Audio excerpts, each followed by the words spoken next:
worth missing.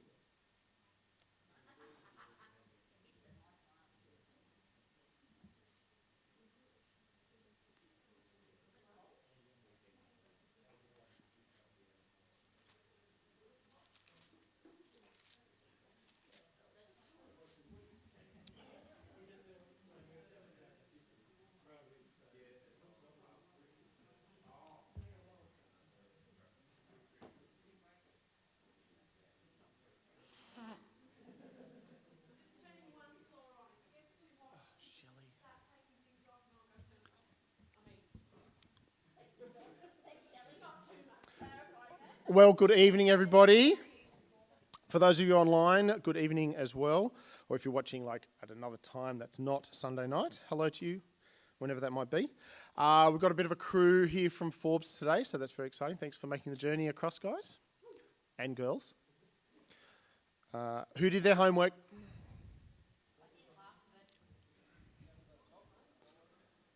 But you don't know what I've got, mate. I've got tickets, right? Yeah. So no one did any homework at all. Sarah did. What? Yeah, well, it's not going to work for you, mate, to keep up, right? So. Okay, there's for those online, there's excuses galore about, we've started Romans, therefore. Okay, fine. How about I pray and we'll get started. Good God and Father, we thank you for the opportunity to look again into your word, and we ask now as we do that you would help us to understand, help us to think clearly, and to be changed by it and made into the likeness of your Son more and more so. Amen. Rightio. For those of you online, if you've got a question, you can happily send that through. If you're watching this at another time, you can still send a question through. I'll happily answer it as best I can if it's not necessarily at the live time.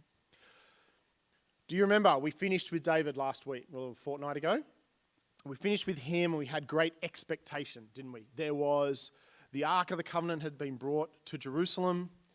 He had purchased the threshing floor of Araunah, the Jebusite. There was an altar involved. There was worship of God. Where? Where was the location? The threshing floor of Araunah, the Jebusite, which is where? Does anyone remember? On the Mount of Moriah. And what is Mount Moriah? What else happened at Mount Moriah? Abraham and Isaac, yes, and the substitutionary sacrifice of the lamb, the ram lamb, for his life.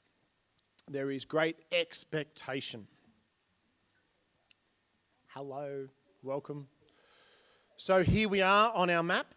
We are in Jerusalem, and the triangle, the tent is now in Jerusalem as well. So the tabernacle is also in the seat of power, David's in David's stronghold in the city of David.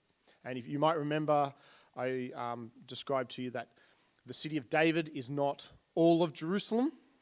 It's a small part of it. It's the original part, and then it grows through various kings, and obviously Herod the Great is a big expander of Jerusalem, but David is a small portion of it. And for those going over in 107 days' time, we get to walk through the city of David. Yeah, very exciting. And of course, here we are on a bigger picture. This is what is held by the nation of Israel. As David dies, this is what is held, nowhere near the expectation or the promise that God has given. It's still too small. Here's our yellow brick road once more, just to familiarise yourself with it. Have a bit of a look, and you can see, those online can't, but red pointer. So here we are right here. We're just about to hit a big T-join, a big T intersection in the yellow brick road. Something important is going to happen, and the guy that we're going to look at, where this all pivots on, is the man called Solomon. Who wants to give me something they know about Solomon? Quick, rapid fire, you don't have to be... He had lots of wives, okay? Yep, anything else? He was the wisest of wisers, okay? Yes? Anyone else? He's the son of David. He's the son of Bathsheba, yes. He builds the temple. He was Okay, he was very obedient to God. All right, let's have a look at him. So this is the spot we're gonna be spending time in. Now, we're actually going to spend 2 weeks in this. There is not enough time to do all this in 1 week, so we're going to do it in 2. So I've divided into this week will be Solomon and Israel to the north, and then in a fortnight's time will be Judah to the south. If we tried to do it all in one hit, you'd be like, Steve, too much information, too fast. But this is our icon for the next 2 weeks. Okay, Solomon, let's turn 1 Kings chapter 2. So you'll find 1 Kings after the book of the law. We have then 3 doubles. We have, does anyone know what we have? 1 and 2 Samuel, 1 and 2 Kings, 1 and 2 Chronicles. And they go backwards in the alphabet. So S comes first, K, then C, in case you ever want to know how to find them quickly. 1 and 2 Kings are written in brutal honesty.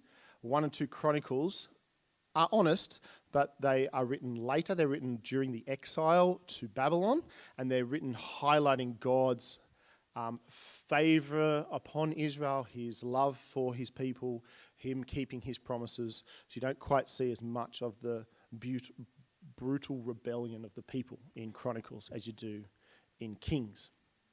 But they're almost, you can flip between the two of them. One will embellish more, one will give you less detail, etc., etc. So 1 Kings chapter 2 and verses 1 to 4. Let me read for you. When the time drew near for David to die, he gave a charge to Solomon his son.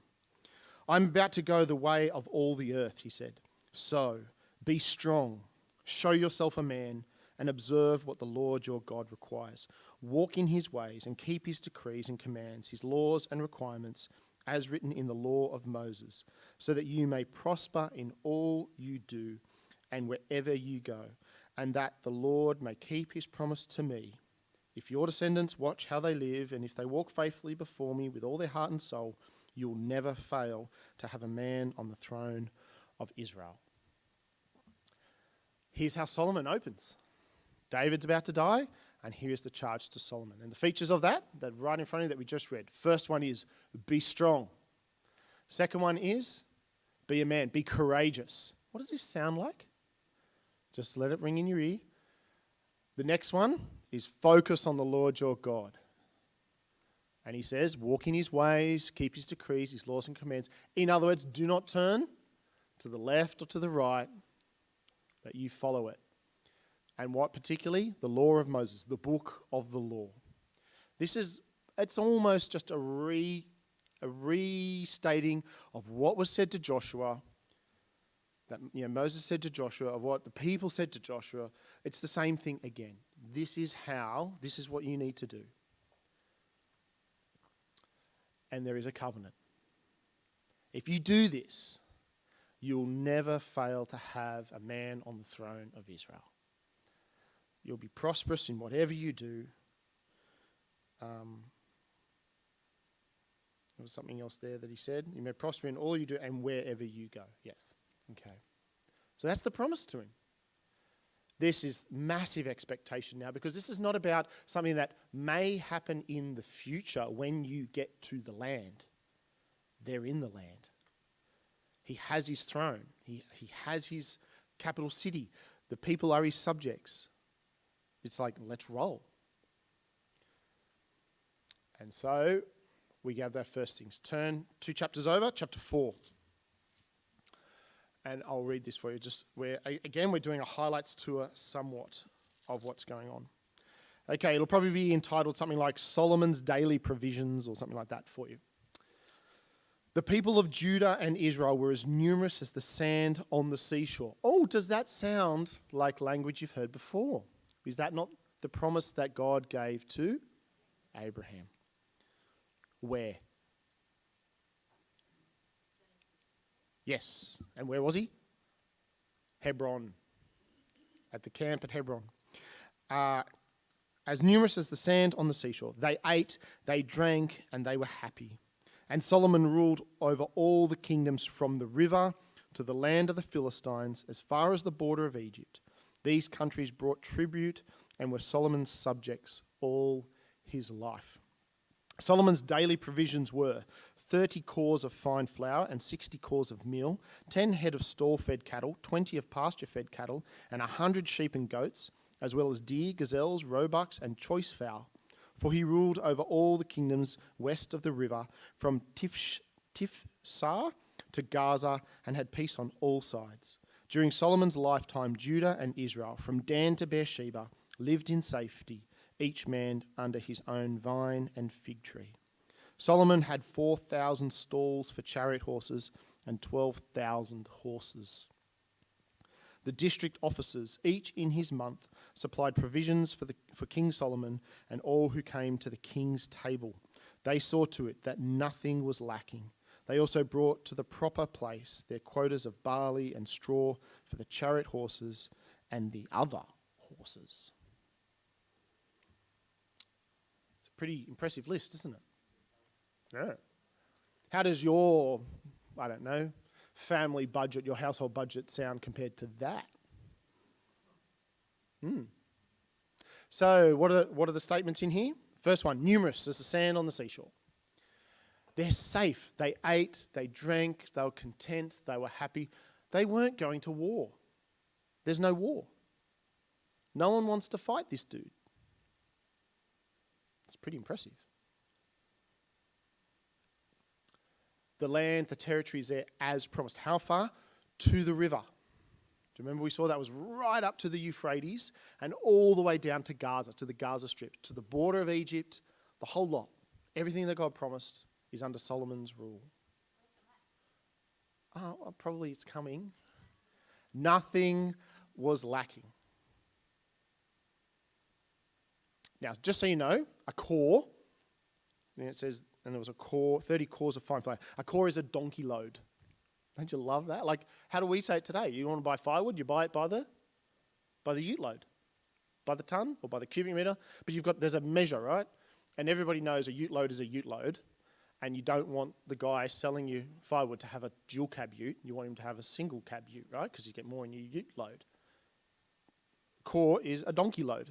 And generally, donkeys can carry about the same amount. How much can a donkey carry? About 140 kilos. So you do the maths. Start doing the maths. 30 cors of fine flour times 140. That's 4,000. 4 tons of flour a day. That's a lot of bread.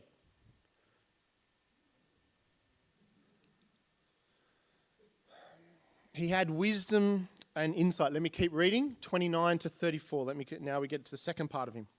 God gave Solomon wisdom and very great insight and breadth of understanding as measureless as the sand on the seashore. Solomon's wisdom was greater than the wisdom of all the men of the East, and greater than all the wisdom of Egypt. He was wiser than any other man, including Ethan the Ezrahite, wiser than Heman, Calcol, and Dada, the sons of Mahol. And his fame spread to all the surrounding nations. He spoke 3,000 proverbs, and his songs numbered 1,005. He described plant life, from the cedar of Lebanon to the hyssop that grows out of the walls. He also taught about animals and birds, reptiles and fish. Men of all nations came to listen to Solomon's wisdom, sent by all the kings of the world who had heard of his wisdom. That's even more impressive, right? Forget about the 4 tons of flour. So he's got wisdom and insight, and this is greater than all the other nations around him. No one can match this guy. Biology and science, and there is lessons by the king. We just read that. What are those lessons? Do we have any of those lessons today? Yes, we do. Meaningless, meaningless, says the teacher. The book of Ecclesiastes is Solomon's teaching. The young men of the nations around would all be sent to be trained by Solomon. And of course, what are they wanting? What do young men always want? Power, position, wealth. And what is he saying? Guys, whoa, whoa, whoa. Meaningless, meaningless, says the teacher. That stuff is meaningless. The end of Ecclesiastes, fear God and keep his commandments. Let's flip over 1 Chronicles so we can get this big picture of this guy. 1 Chronicles, chapter 22. We'll do a little bit of flicking tonight as we just pick up this guy. 1 Chronicles 22, 2 to 19. So David gave orders to assemble the aliens living in Israel, and from among them he appointed, so this is before Solomon dies, right? And from among them he appointed stone cutters to prepare dressed stone for building the house of God. He provided a large amount of iron to make nails for the doors of the gateways and for the fittings, and more bronze than could be weighed. He also provided more cedar logs than could be counted, for the Sidonians and Tyrians had brought large numbers of them to David. David said, "My son Solomon is young and inexperienced, and the house to be built for the Lord should be of great magnificence and fame and splendor in the sight of all the nations. Therefore I will make preparations for it." So David made extensive preparations before his death. Then he called for his son Solomon and charged him to build a house for the Lord, the God of Israel. David said to Solomon, "My son, I had it in my heart to build a house for the name of the Lord my God, but this word of the Lord came to me. You have shed much blood and have fought many wars. You are not to build a house for my name, because you have shed much blood on the earth in my sight. But you will have a son who will be a man of peace and rest, and I will give him rest from all his enemies on every side. His name will be Solomon, and I will grant Israel peace and quiet during his reign. He is the one who will build a house for my name. He will be my son, and I will be his father, and I will establish the throne of his kingdom over Israel forever." Can you hear the language of 2 Samuel 7 that we read a fortnight ago?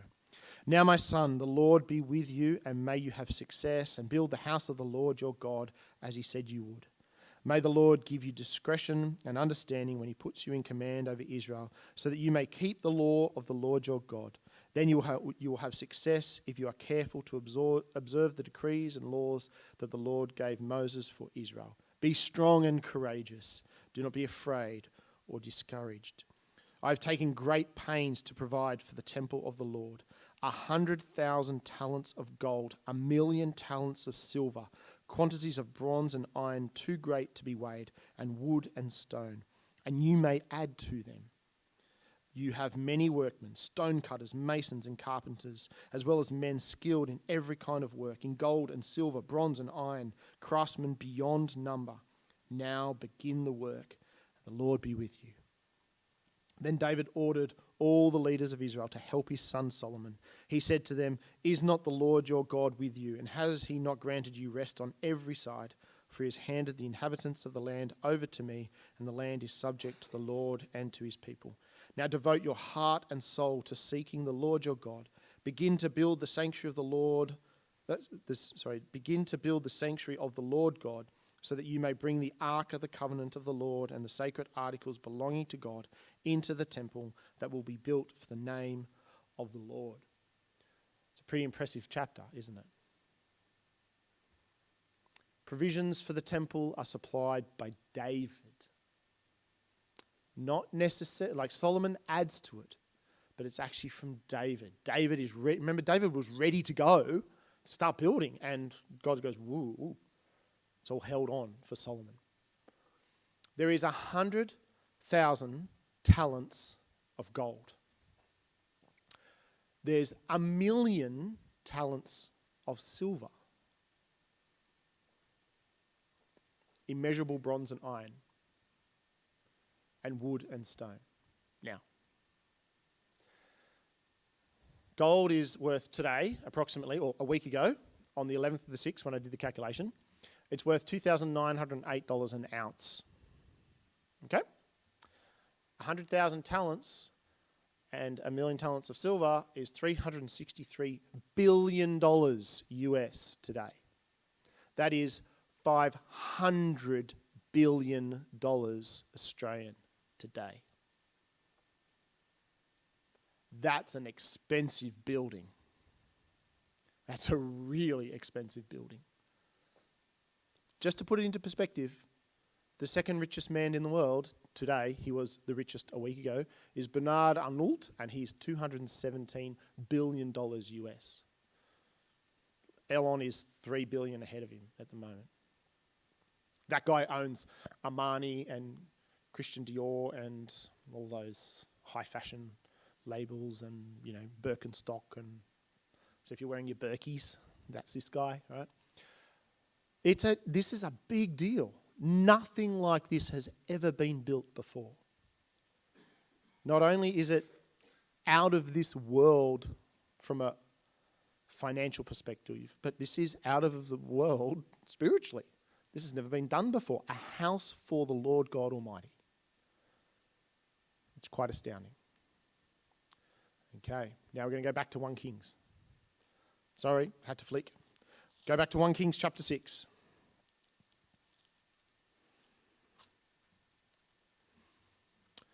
Verse 1. In the 480th year after the Israelites had come out of Egypt, in the 4th year of Solomon's reign over Israel, in the month of Ziv, the 2nd month, he began to build the temple of the Lord. It's a pretty specific time, right? Yeah? What time is it? Who remembers?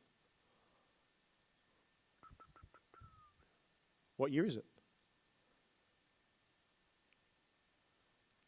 When did they come out of Egypt?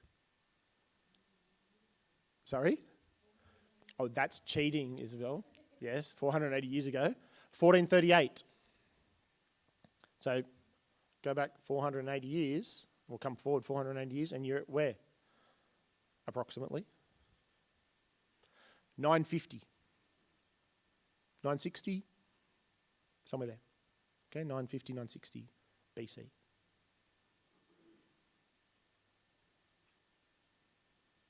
In the 4th year of his reign.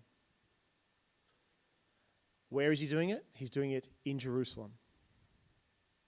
He's doing it in the place of Melchizedek, the king of Salem, the king of peace.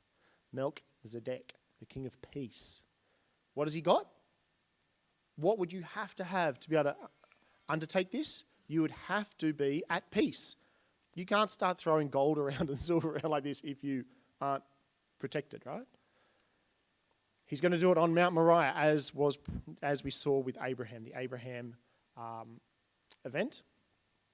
And it's on the threshing floor of Araunah the Jebusite, David's input in here.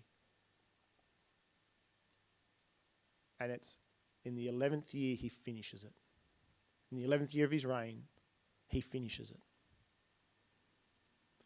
If we go to 1 Kings 6:38. Actually, let me go back a second. I did give you different ones. Okay, so 480 years is 1 Kings 6:1. In Jerusalem, 2 Chronicles 3:1 tells us that he builds it in Jerusalem. 2 Chronicles 3:1 says on Mount Moriah. 2 Chronicles 3:1 says on the threshing floor of of Araunah the Jebusite, purchased by David. And then 1 Kings 6:38 says this. I thought I did give you the passages. The foundation of the temple of the Lord was laid in the 4th year in the month of Ziv. In the 11th year in the month of Bul, the 8th month, the temple was finished in all its details according to its specifications. He had spent 7 years building it. How cool is that? What's the good number? What's God's favourite number? 7.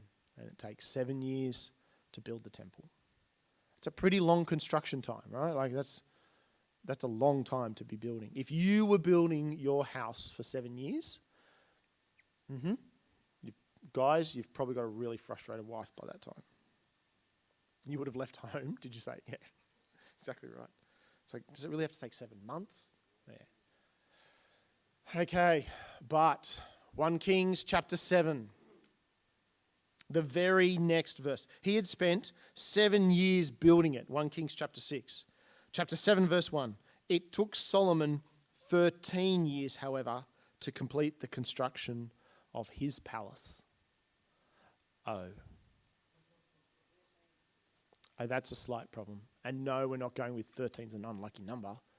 We're going with basically he devotes twice as much effort to building his palace as the palace for God. What does Jesus say? Where your treasure is, there your heart is also. It's a big uh-oh. The height of his splendor, everything is rolling well. And the narrative says, oh, by the way. Well, from here, it pivots very fast. Here we go. It's also 5 times the size of the house of God. He says he built the palace of the forest of Lebanon, 100 cubits long, 50 wide, and 30 high, with 4 rows of cedar columns, roofed, blah, blah, blah, and it just goes on. It's enormous. It's 5 times volumetrically, it's 5 times the size of the temple. Okay, oh, the red doesn't really come out too well, does it? Sorry. Okay, 1 Kings 9:11. So we flick over, 1 more, 2 more. 1 Kings 9:11.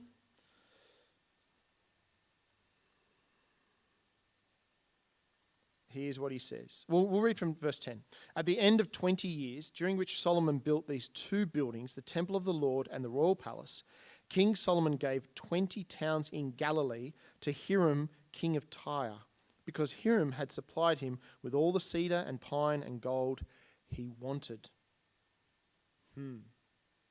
What just happened? He gave away the inheritance. Solomon just gave 20 towns of Naphtali, Zebulun, Issachar. Gave them away, in the Galilee. They were never to get rid of this land. This was their land. This was God's gift to them. It wasn't his to give away. Why? Because he's making a treaty, isn't he? He's keeping Hiram happy. And now we read, because Hiram gave him stuff, right? Yeah. What did he give him? Just have another look at it. He supplied him with all the cedar and pine and gold.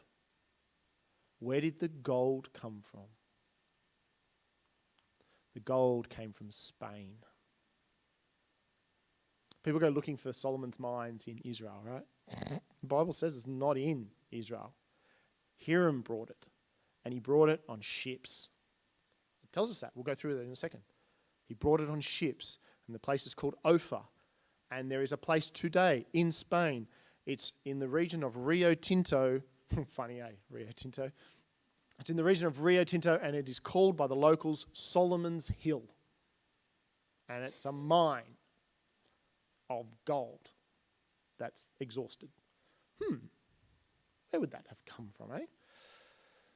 Okay, here we go. Here we're going to read it. 1 Kings 9:26, so same chapter, a couple of verses down. Remember, we've got this guy called Hiram, 26. King Solomon also built ships at Ezion-Geber, which is near Elath in Edom on the shore of the Red Sea. And Hiram sent his men, sailors who knew the sea, to serve in the fleet with Solomon's men. They sailed to Ophir and brought back 420 talents of gold, which they delivered to King Solomon.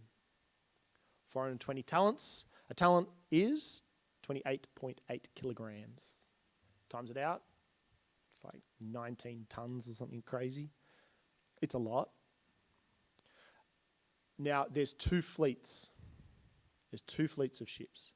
There's Hiram's fleet and there's Solomon's fleet. Solomon's fleet is sailing out of the Red Sea. Hiram's fleet is sailing in the Mediterranean. Okay, there's 2 fleets in operation on the 2 different deep water ports of Israel. Which is, again, interesting. There's not many countries that have dual sea ports, right? Like, there's not a lot of them. But Israel is one of them. Okay, and 28, as I read there, there's gold from Ophir. 12 tons, sorry, not 19. Okay, we also have the next chapter. While this is all going on, the Queen of Sheba comes for a visit. Now, we mentioned her some weeks ago. But when the Queen of Sheba heard about the fame of Solomon and his relation to the name of the Lord, she came to test him with hard questions. Arriving at Jerusalem with a very great caravan, with camels carrying spices, large quantities of gold and precious stones, she came to Solomon and talked with him about all that she had on her mind. Because that's what you do, right? Oh, I've got a few questions, so I might make the trek for 1,200 kilometres to have a bit of a chat. Solomon answered all her questions. Nothing was too hard for the king to explain to her. When the queen of Sheba saw all the wisdom of Solomon and the palace he had built, the food on his table, the seating of his officials, the attending servants in their robes, his cupbearers and the burnt offerings he made at the temple of the Lord, she was overwhelmed. She said to the king, "The report I heard in my own country about your achievements and your wisdom is true. But I did not believe these things until I came and saw with my own eyes. Indeed, not even half was told me.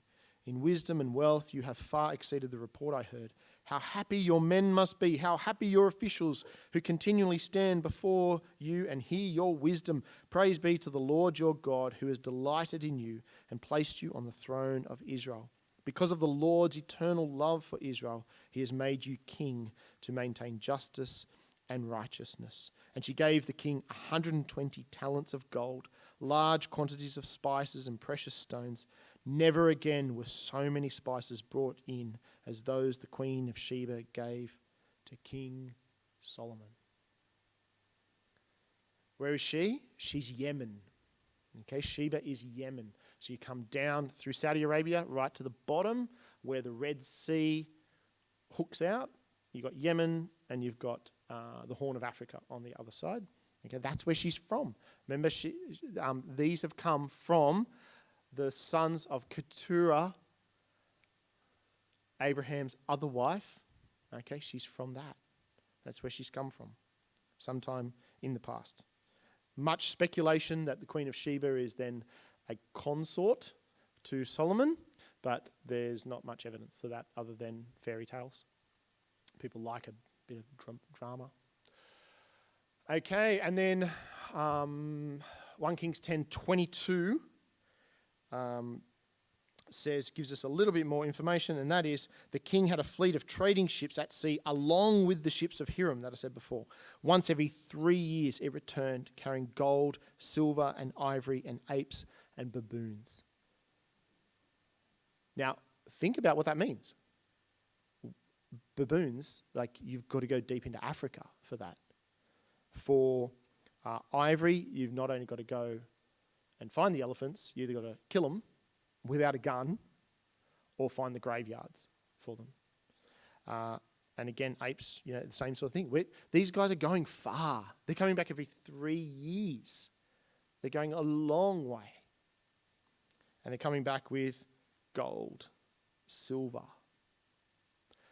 And it's interesting there, you need to remember, gold and ivory are mentioned, okay? We'll come back to those next week. But just remember, gold and ivory, gold and ivory, gold and ivory. There's an important thing going on.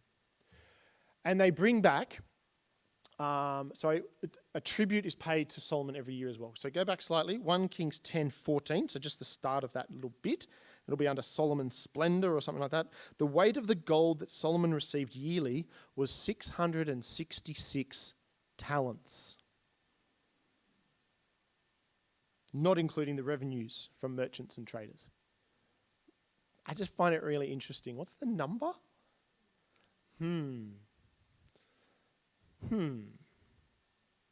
Now that's 19 tons. Now it's 19 tons of gold. That's some insane amount of money today as well. Is it? I don't know, 150 billion or 15 billion or some, like a number what's the point? It's got too many zeros. You can't write it on a checkbook anyway. And the last thing, 1 Kings 10:26-29. Actually, I'll read from 23. King Solomon was greater in riches and wisdom than all the other kings of the earth. The whole world sought audience with Solomon to hear the wisdom God had put in his heart. Year after year, everyone who came brought a gift, articles of silver and gold, robes, weapons, spices, horses and mules. Solomon accumulated chariots and horses. He had 1,400 chariots and 12,000 horses, which he kept in the chariot cities and also with him in Jerusalem. The king made silver as common in Jerusalem as stones. Oh, wow. And cedar as plentiful as sycamore fig trees in the foothills. What's that mean? Okay, so cedar, that's an imported tree from Lebanon. It's growing locally now. How abundant is it? As much as a gum tree. All right, sycamore trees are everywhere. Like they just grow out of anything, whatever. Okay, it's like us today, there's gum trees everywhere, right? It's like sycamore trees are everywhere. But these things, he's planting these everywhere, these Lebanese cedars. Solomon's horses were imported from Egypt and from Kew. The royal merchants purchased them from Kew. They imported a chariot from Egypt for 600 shekels of silver and a horse for 150. They also exported them to all the kings of the Hittites and of the Arameans, Damascus, heading up towards Haran. Horses from Egypt. Why is that important? Why have I got exclamation marks there? I want you to turn to Deuteronomy 17.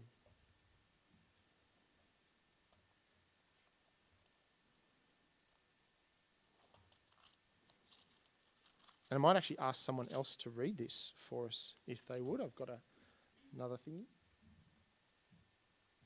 I'm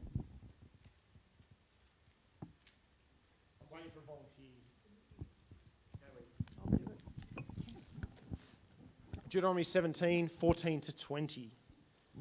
When you come to the land which the Lord your God is giving you, and possess it and dwell in it, and say, I will set a king over me like all the nations that are around me. You shall surely set a king over you, whom the Lord your God chooses.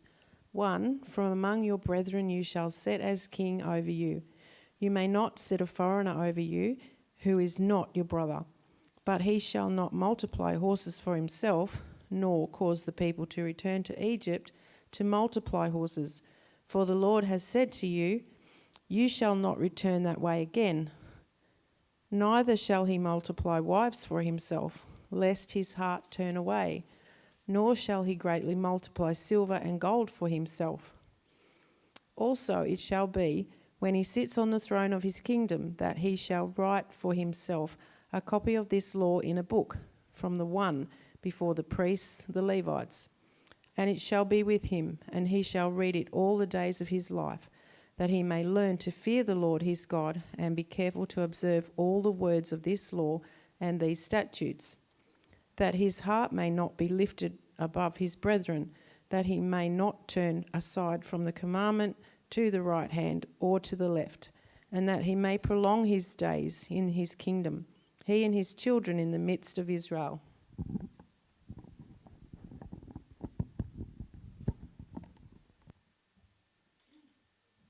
Do you see the problem? Do you see this is textbook. Don't go get horses. Solomon sent them to Egypt. Don't go to Egypt to get horses. Solomon sends them to Egypt. Don't have lots of gold and silver. 666 talents of it. Don't have many wives. Solomon, 1 Kings 11. Let me read it for you. King Solomon, however, loved many foreign women besides Pharaoh's daughter, Moabites, Ammonites, Edomites, Sidonians, and Hittites. They were from nations about which the Lord had told the Israelites, you must not intermarry with them, because they will surely turn your hearts after their gods. Nevertheless, Solomon held fast to them in love. Yes, I'm sure he loved all of them. And bought them all roses. No wonder he needed 4 tons of flour, right? But this was the direct command of God in the book of the law. Well, guess what? What was the 4 things that Deuteronomy said? Don't acquire wealth for yourself. Only Israelite and Israelite only. Don't go to Egypt. Don't have many wives. There's 5 actually.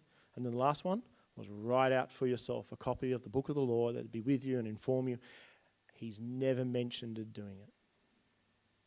He doesn't have the book of the law with him. So no wonder he strays. What happens when we keep this closed? Once you close it, it doesn't speak. It doesn't inform you, does it? It doesn't challenge you. It doesn't change you. What does the writer say? The word of God is living, is a two-edged sword, dividing bone and marrow. But it's got to be open for it to do that. The only other way you can do it is to throw it at somebody and knock them out, but it won't really do much job. It needs to be opened, that the words would speak, that God would speak. So we should be like, and the many, many wives led him astray. Let me read. He had 700 wives of royal birth and 300 concubines. Dude, what are you doing? And his wives led him astray. As Solomon grew old, his wives turned his heart after other gods, and his heart was not fully devoted to the Lord his God as the heart of David, his father, had been.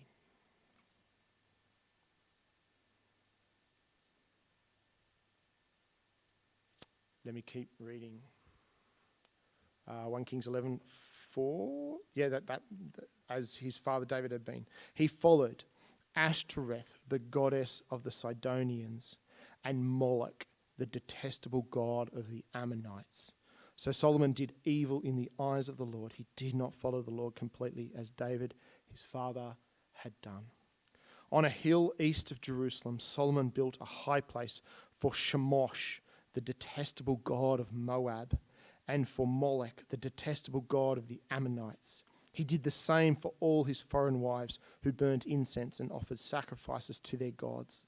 The Lord became angry with Solomon because his heart had turned away from the Lord, the God of Israel, who had appeared to him twice. Although he had forbidden Solomon to follow other gods, Solomon did not keep the Lord's command. So the Lord said to Solomon, "Since this is your attitude and you have not kept my covenant and my decrees, which I commanded you, I will most certainly tear the kingdom away from you and give it to one of your subordinates. Nevertheless, for the sake of David your father, I will not do it during your lifetime. I will tear it out of the hand of your son. Yet I will not tear the whole kingdom from him, but will give him one tribe, for the sake of David, my servant, and for the sake of Jerusalem, which I have chosen." What are we?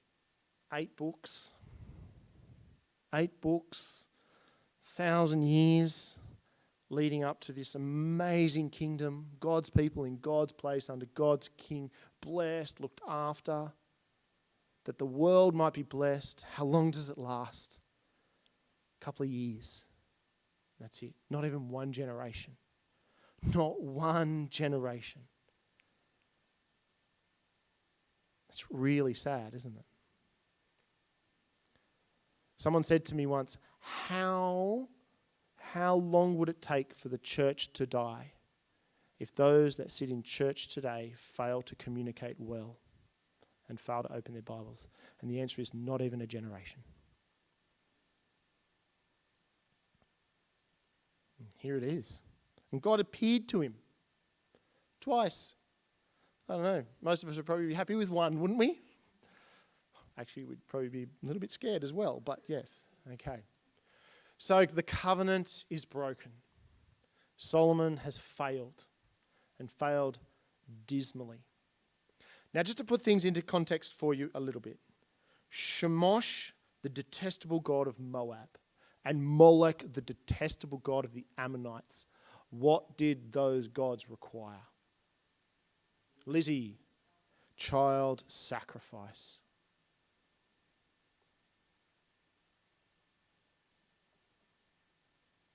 Child sacrifice.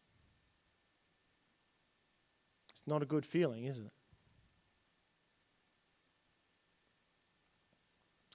And where were they doing this?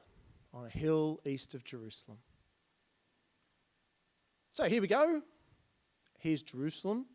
This is a hard picture, mate. I'll try and explain it to you. Oh, did I do a circle? Yes, I did. Good. Okay. So in the middle of the screen, you can see a circle dot thing with a square around it. Can you see that? That's the Dome of the Rock. That's the Temple Mount in Old Jerusalem. So if I use my pointer, so here's the Temple Mount. Here's the Dome of the Rock. Alaska Mosque is just below it. And this is Old Jerusalem, is all this stuff here. Does that make sense? Good. You can see a wall down here, down towards the bottom left-hand side. You can see a stepping there. It comes up here. This is the old wall that goes all the way around. I think I might have even outlined it for you. So the hill east of Jerusalem is here. Right? This is the hill, or hills plural. So there's the temple. That's the city of David down the bottom. And so here we go. That's what That's David's city. And that's Solomon's city. Solomon doesn't expand Jerusalem. He doesn't make it bigger. He just fortifies it, fixes it all up, tidy the plumbing, whatever you want to call it. But that's the city of David with the Araunah, the Jebusites, threshing floor up the top in the middle, which then is the Temple Mount in later days. And this big circle is the Mount of Olives. The Mount of Olives is one of the 7 mounts that Jerusalem sits on. Okay, Jerusalem sits on 7 mountains. There is Mount Moriah, there's the Mount of Olives, there is Mount Zion, there's Mount of Corruption. Yep, I'm about out there. You can look the rest of them up. And so we have a thing just on the edge of the Mount of Olives called the Garden of Gethsemane. And that road there, you might be able to see that road now that I take it away. Can you see that road? Okay, that's the road into Jerusalem from the Mount of Olives. Oh, we're coming back here. Yeah? Because on the hill east of Jerusalem, something else is going to occur 1,000 years later, right? Something very, very exciting. Where one king is failing, another king won't fail. So there's covenant broken, there's promises lost. I'm going to rip the kingdom out. It's gone. It's going. But there's also covenant kept. What's the covenant kept? Do you remember the phrase I gave you early on? Whenever God judges, he also blesses or saves. Yep, judgment and salvation. Here his judgment is, I'm going to rip the kingdom apart. I'm done with it, but one tribe, one place. The kingdom of Judah, or the people of Judah, and the city of Jerusalem, I'm going to hold on to. There's God's grace, there's his salvation inside his judgment. And so suddenly our focus is now going to narrow right down, right? Because the rest of it is sort of fading into the peripheral now. When we saw the map of all the tribes, it's all a bit messy. It's like, oh, what's important, what's not, what's going to happen? Now it's like, whoa. We're going to focus in on one. So we're going to deal with the rest of it for a moment, for the rest of today, so you can see what history did. And then next week we're going to zoom in then on Judah. So 1 Kings 11, we're going to keep reading. So what has happened? God has said, that's it, I'm done with it. The next verse. Then the Lord raised up against Solomon an adversary, Hadad the Edomite from the royal line of Edom. Boom, we're at war. Solomon has not had to go to war. Boom, he's now at war. Yep. When all this was happening and his wife turned him away, Yeah. was he still wise? Like, was it still when those people were visiting, or was it that was when he's getting older? I don't know. The question online was, when the wives are taking him away, was he still wise? And I think there'll be a crossover there somewhere. Yeah, but I don't know at what point he stopped being wise, or whether he had that till he was dead. I don't know. I'd say it was the point of the wedge, like someone says the second or third wife. Others say the first wife. After the first. Maybe when the Queen of Sheba came and became his 482nd for the fairy tale. Okay. So we have Edom. Now let's go. We're only going to go 12 verses longer to 26, I think it is. Yep, 26. Also, Jeroboam, son of Nebat, rebelled against the king. He was one of Solomon's officials, an Ephraimite from Zeredah, and his mother was a widow named Zeruiah. He rebels as well. So we not only have an invading issue, war on the border, we've got war within the border as well. Okay, Jeroboam is like one of the leaders of the military, and he's now rebelling. It's a coup. It's a coup going on. Jeroboam, son of Nebat. So, Egypt at the same time in history mounts a campaign against Israel as well. And the guy who's in charge of that, the Pharaoh, is Shishak, who also has a name Shishak, who has a name Susak, who also has a name Sushenk, and who has a name Sushank the first. As I said once before, why they can't just get one name for a Pharaoh, I don't know, but he's got 5 names. He does a military campaign as well. We read that in 11 verse 40, where it says, Solomon tried to kill Jeroboam, but Jeroboam fled to Egypt to Shishak the king and stayed there until Solomon's death. But 2 Chronicles 12, I'll just flip over and read it for you. You don't have to flip for this one. 2 Chronicles 12 is Shishak attacks Jerusalem. Is all about a campaign by Egypt coming into the land as well.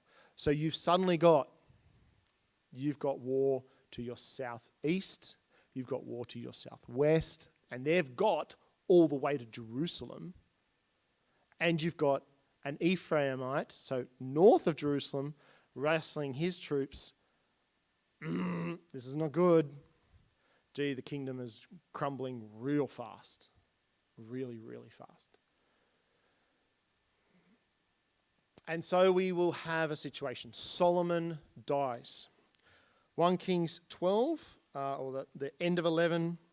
As for the other events of Solomon's reign, all he did and the wisdom he displayed, are they not written in the book of the annals of Solomon?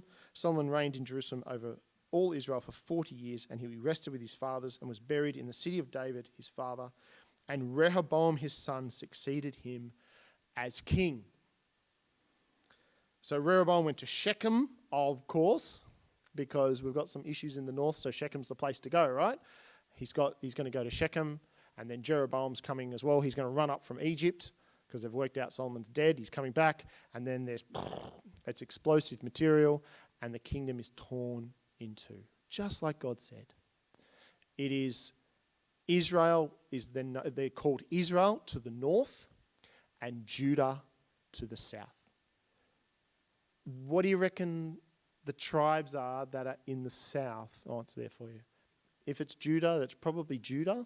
And it's also Benjamin. Benjamin gets swallowed really fast by Judah and ceases to really exist other than in namesake, but they're just included in Judah. So when we go forward, and of course Paul is of the tribe of Benjamin. He knows that he's still of the tribe of Benjamin, but he's inside Judah because that's all that's left by that time. Israel to the north, so it's all the tribes except Judah and Benjamin. Simeon fails to be mentioned from this point onwards. He's gone. He's either already swallowed by Judah or exterminated. We don't know, but fails to be mentioned anymore because he was down south as well, but he's just gone. He's vanished. Poof. Shimmed. He was shummed off to somewhere else. Now we have, in Israel to the north, we then have this leader Jeroboam, son of Nebat, and to the south we have Rehoboam, who is Solomon's king. How do you remember these? Because what sort of person names 2 people so close to each other at the same time, Jeroboam and Rehoboam? How do you remember? It's very simple. Both kingdoms have 1 J only. So Judah is Rehoboam because Israel is Jeroboam. That's a really easy way to remember. 1 J only, so you don't get confused. Sorry?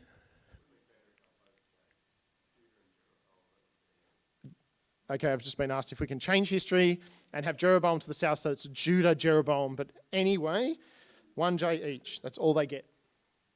And you could then, of course, 1524, replace half the J's with Y's, but we won't do that. Okay, and so Jerusalem is inside Judah now because Benjamin is swallowed.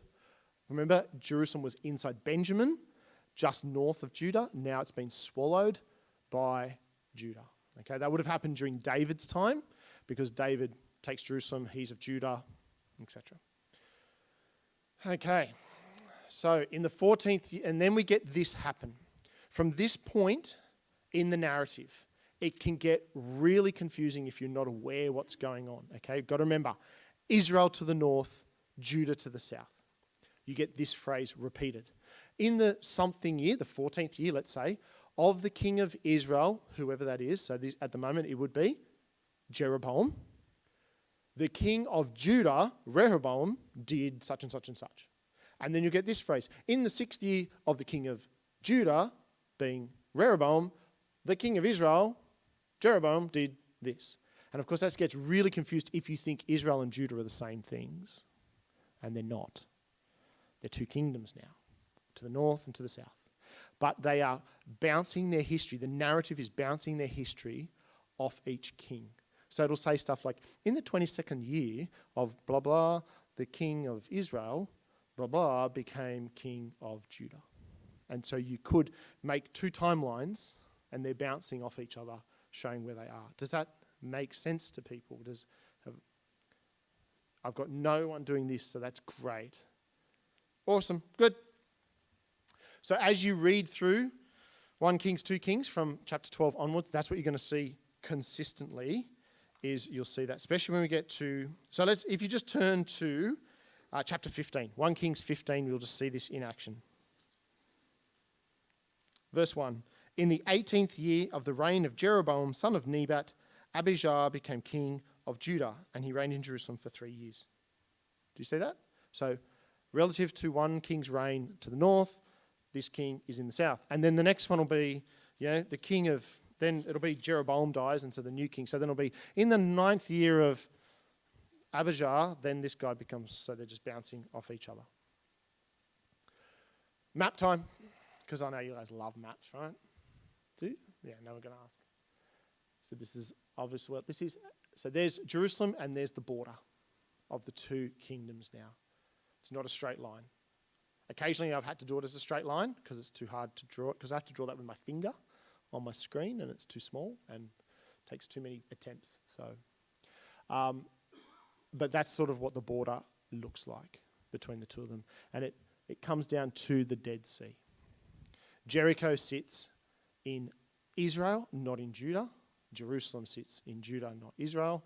And they're almost in line with each other on a map, but there's a border that's going on an angle around them. And so we have kingdom to the south in yellow, which is Judah. We have Israel to the north, which is blue. And we also have the blackness to the left. What's the blackness to the left? Sorry? That is Gaza, yes, and it's the Philistines. Now, the Philistines haven't been wiped out. They're still going strong.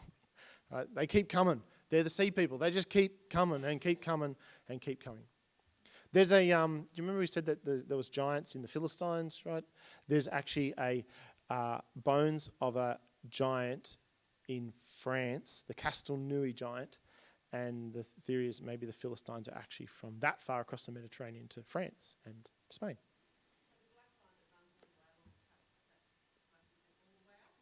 Oh, no, that's Google Maps. That's Google Maps doing the coastline. Yeah, sorry, I didn't even realise that was there until you said it. And so we're going to go 1 Kings 12:25. We have, remember, Jeroboam to the north. And here's what we have told to us. Then Jeroboam fortified Shechem. Think about that for a sec. If you're a king, if you're taking a heap of people with a history and you want to try and make yourself legitimate, where do you go? You're going to go to like one of their places in history. What's the next biggest place after Jerusalem? Is Shechem, the promise to Abraham, the place where Isaac and Jacob went, the place where Joshua went. Let's do that because that's got merit, that's got credentials. So he fortifies Shechem in the hill country of Ephraim and lived there. From there he went out and built up Peniel, which is actually across the river. Jeroboam thought to himself, the kingdom will now likely revert to the house of David. If these people go up to offer sacrifices at the temple of the Lord in Jerusalem, they will again give their allegiance to their Lord, Rehoboam, king of Judah. They will kill me and return to King Rehoboam. After seeking advice, the king made 2 golden calves. He said to the people, it is too much for you to go up to Jerusalem. Here are your gods, O Israel, who brought you out of Egypt.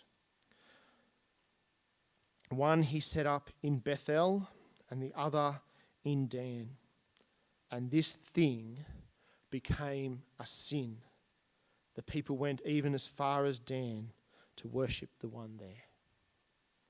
Jeroboam built shrines on high places and appointed priests from all sorts of people, even though they were not Levites. He instituted a festival on the 15th day of the 8th month, like the festival held in Judah, and offered sacrifices on the altar.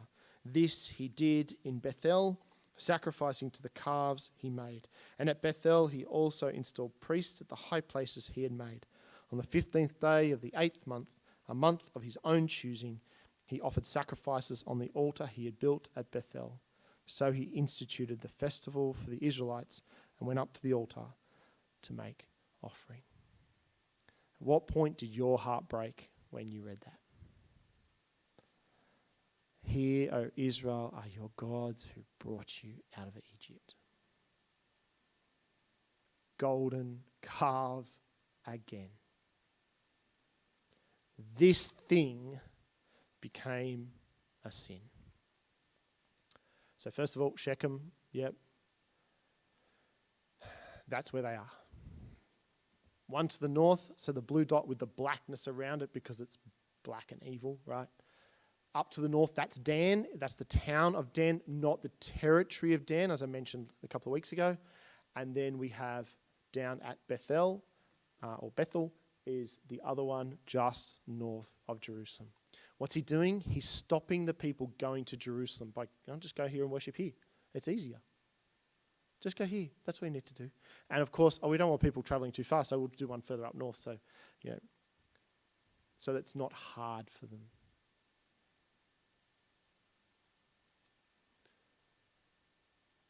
This thing became a sin. What was the commandment?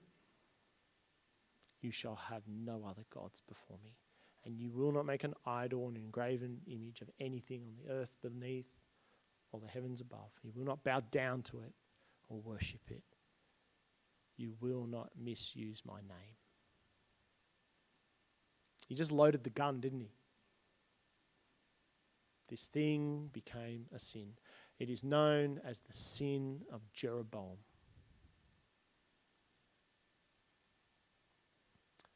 And what did Deuteronomy have to say? Do you remember when we went to Mount Ebal and Mount Gerizim?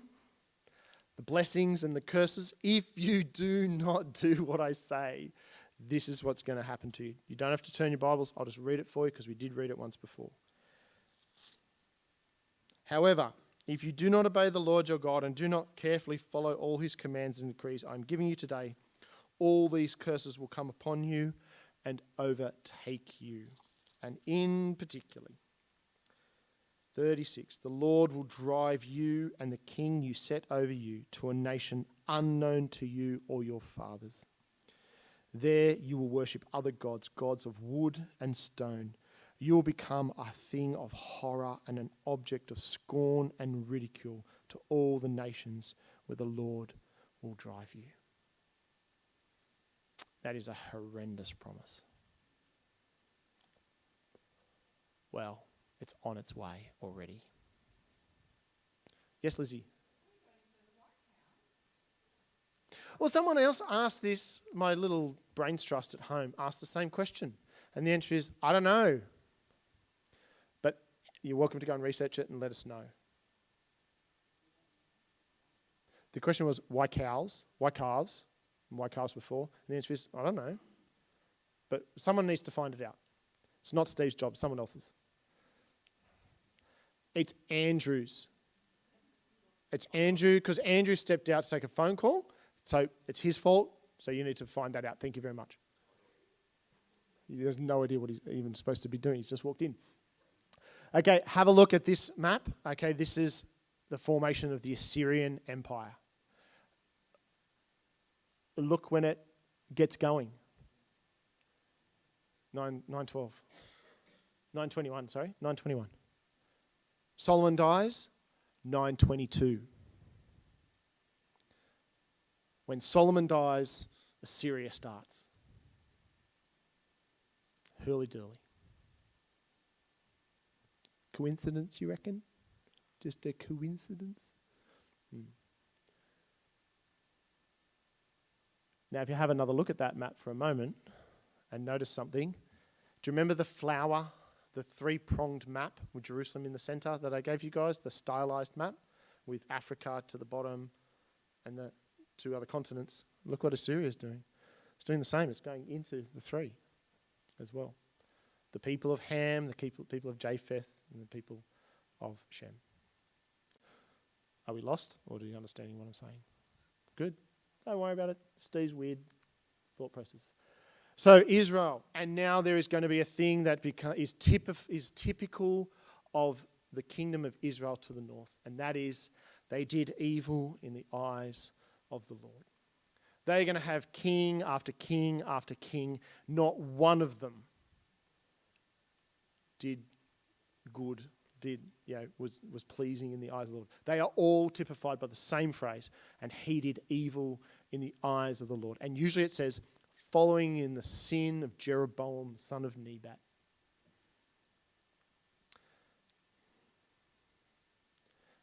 All the way till we get to this king, Ahab. Turn to 1 Kings 29:34. Because here we're going to enter back into Sunday school stories again. We generally don't touch like the second part of Solomon in Sunday school, do we? We stick with the 2 Kings. Maybe. I don't know. Maybe not. Hang on. Give me a second. Just wait. Give me a second. It could have been really, really late at night, right?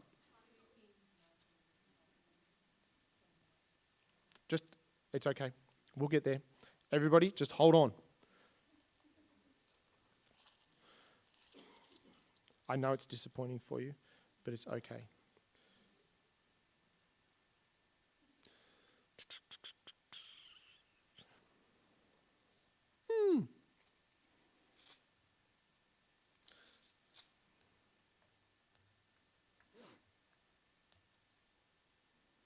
Oh, 1 Kings 16:29-34. Right, yeah, that's okay.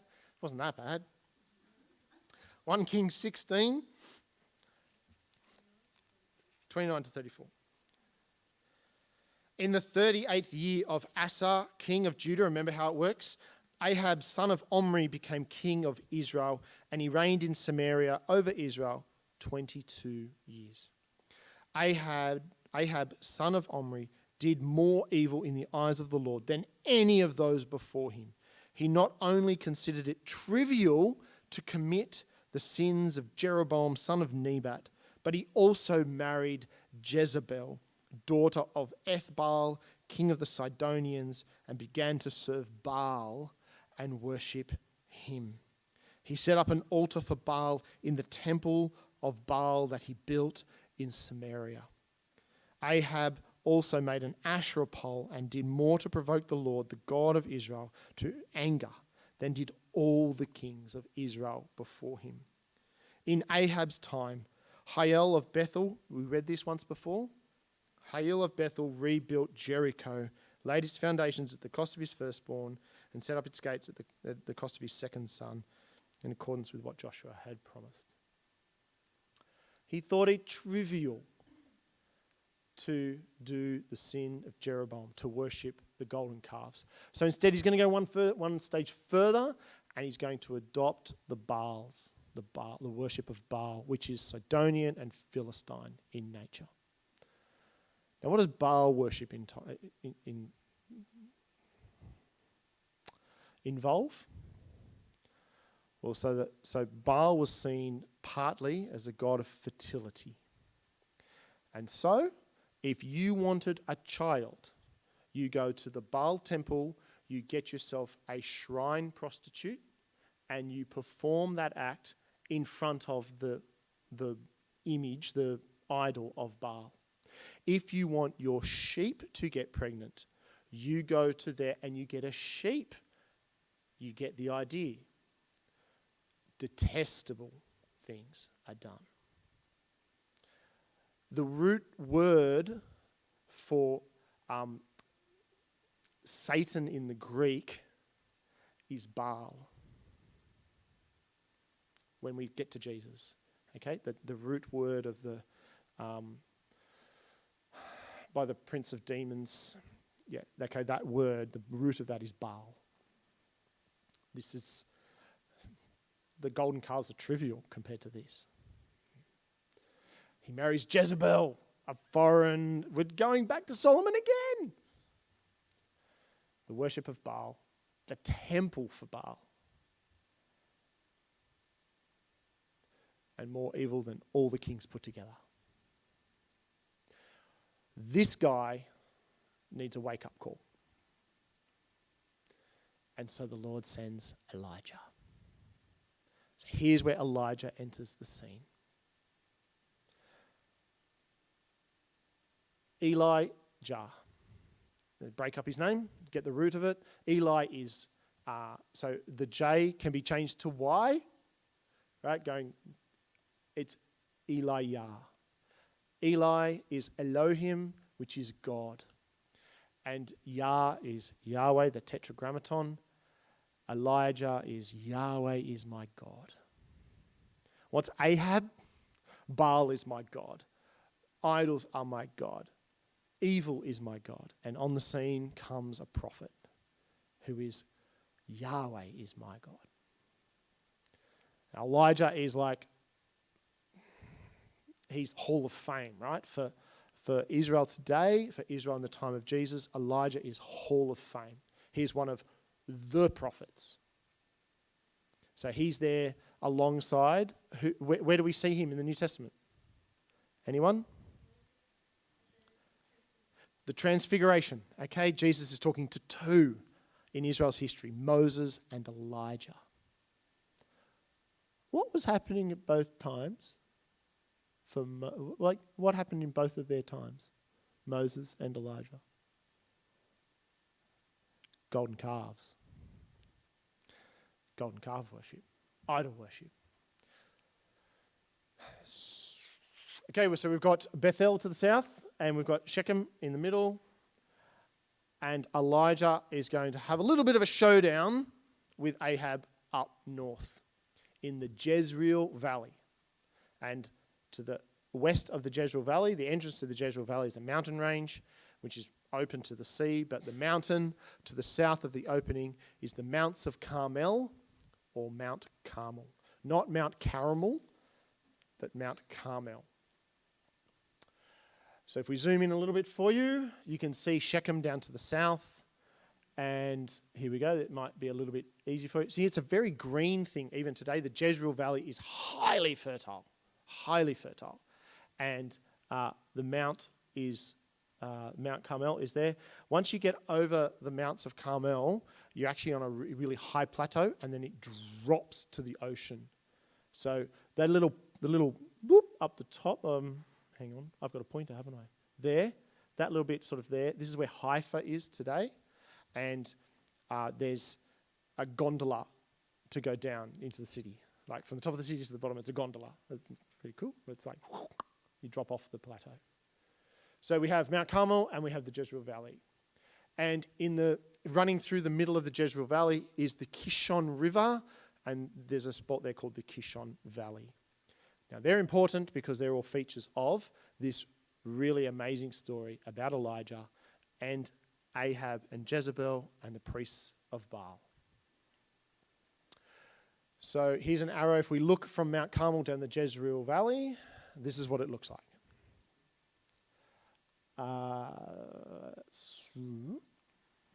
So the first arrow is approximately where the Sea of Galilee would be. I might be slightly off. Again, it's a panorama picture, so everything gets a bit squished. The second one will be approximately where Shechem is, and Jerusalem's that way, down there. And here, you may be able to see it. Oh, hang on, oh no, my pointer's died. Here it is. You can see a little green line in the middle, and then it goes through here, and that's the Kishon River.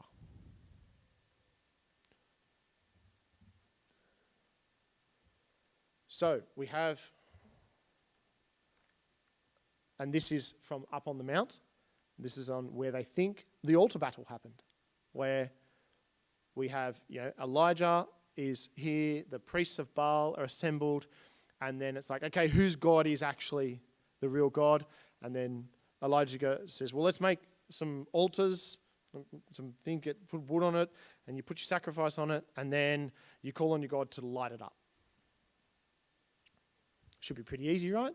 And then, of course, then the Baal dancers, they're all dancing around, they're cutting themselves, they're slashing themselves, and Elijah's taunting them from the sidelines. Maybe Baal's on the toilet. Maybe he's asleep. Maybe he's on holidays. Come on, yell louder. And they go on and on and on all day, and nothing's happening. And then he steps up and he says, God, can you please do this? And he says, before I do it, pour water on it. And they douse the entire thing. Do it again till it's water. And then he goes, oh, it's up to you, God. Bang. And the entire thing is gone, is obliterated, including the stone, which means that the fire from heaven that fell was so hot that it melted the stone. Okay? She's hot. And then all the people are watching, and then they go, oh, the Lord is God.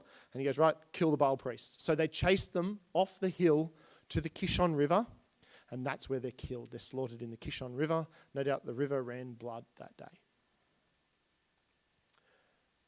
Now from there, Ahab's scooted, and then Elijah goes running.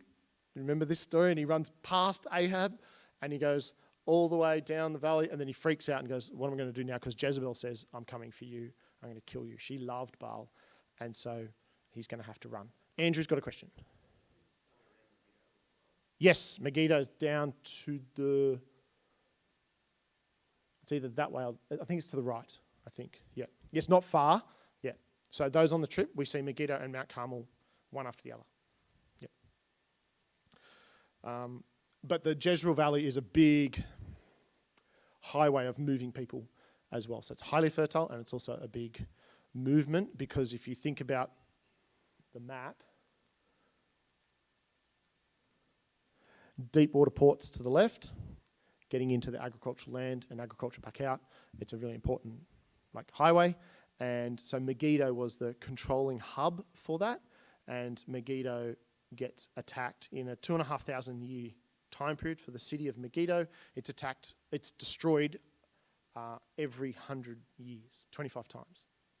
Which means if you live in Megiddo, either you, your children, or your parents are subject to war of attack and destroy. There's 25 layers in the excavations there of civilizations in the one place. Megiddo is the root word of Armageddon. And it's where Jesus spoke about that. Sorry. Keep moving. So, Elijah's then got to move. So he first of all goes to Jezreel, and that's where Jezebel yells at him, and she's going to kill him by the end of the day, sort of thing. And so he runs for his life, it says. So if I just read it for you. Now Ahab told Jezebel, we're in 1 Kings 19. Now Ahab told Jezebel everything Elijah had done and how he had killed all the prophets with the sword. So Jezebel sent a message to Elijah to say, may the gods deal with me, be it ever so severely, if by this time tomorrow I do not make your life like that of one of them. Elijah was afraid and ran for his life. When he came to Beersheba in Judah, he left his servant there while he himself went a day's journey into the desert.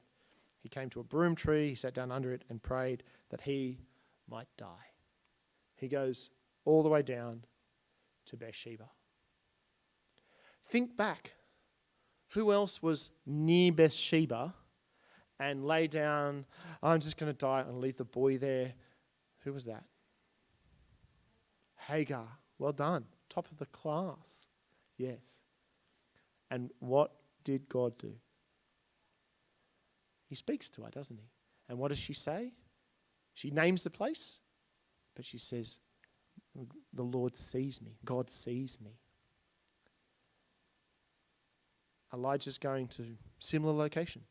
What do you think's rolling around in the back of his head while he's running for his life, afraid?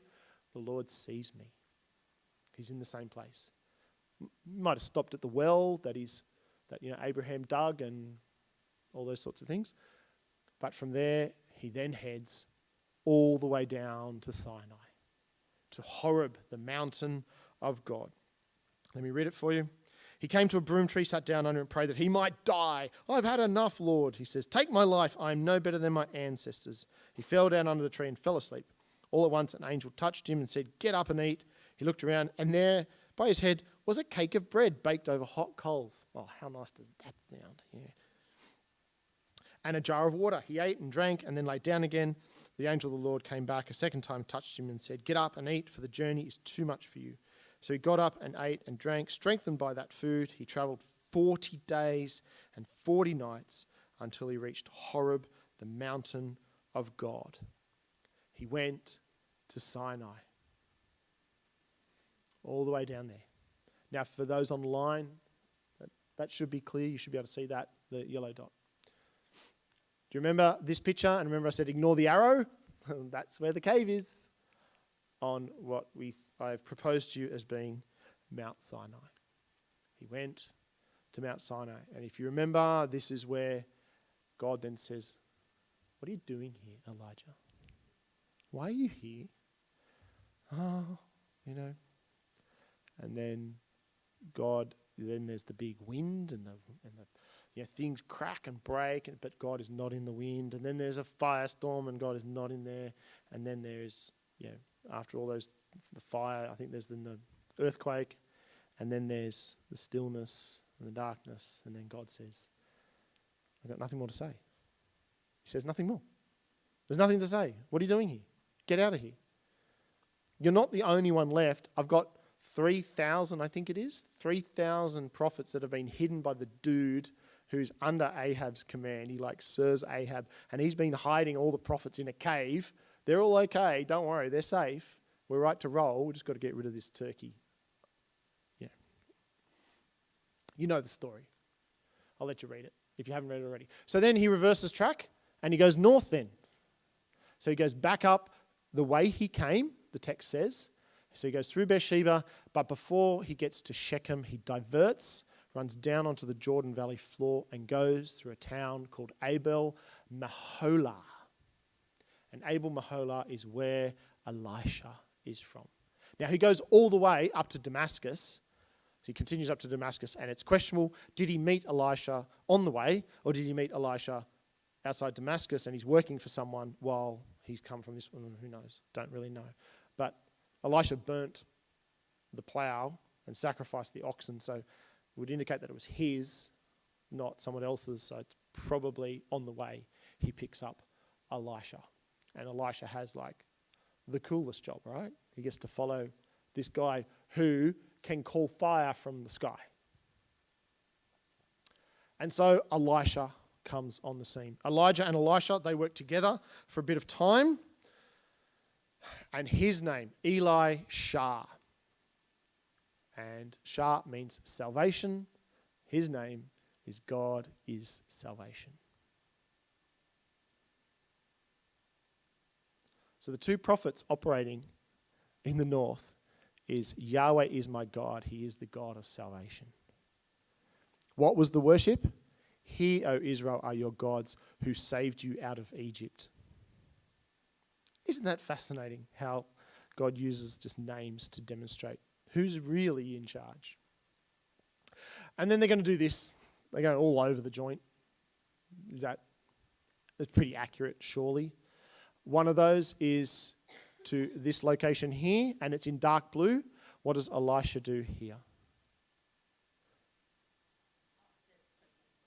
Oh, it's purple. Okay. It's blue in Steve's mind. Okay, so that's a little bit earlier. Yes, so when Elijah dies, they cross the Jordan, and Elijah dies. Oh, he doesn't die, sorry. He's taken up to heaven on chariots of fire. Cool way to die, whatever you want to call it. Sorry? Rapture, okay? And so he's off on a chariot of fire, and Elisha's left with his cloak, with Elijah's cloak, puts it on, or touches the water, the Jordan parts, and he walks across on dry ground because they went across the same way. And then he's walking around, and these kids come out, as someone just said, and harass him. And they say, "You bald head, you bald head." It's hilarious. Actually, let me grab it for you, and I'll read it. I think it's the last story in one of the last stories in 1 Kings. It's in 2 Kings. Oh yeah, Elijah's taken up to heaven in chapter 2. And then Elisha is jeered, 23 of chapter 2. From there, Elisha went up to Bethel. He's on his way to, no doubt, create a fight with the priests of the calves at Bethel.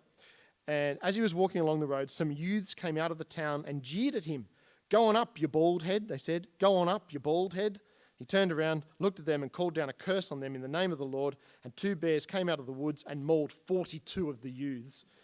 And he went on to Mount Carmel, and from there returned to Samaria.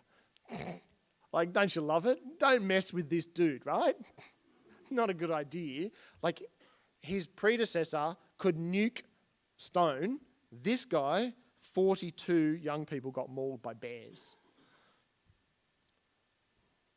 Yeah. Now, the purple bit, or the blue bit, it's blue. You guys are just messing with my head, is Jericho. And Elisha goes to Jericho. "Oh, we're glad you're here. We've got a problem with our water supply. The water is bitter."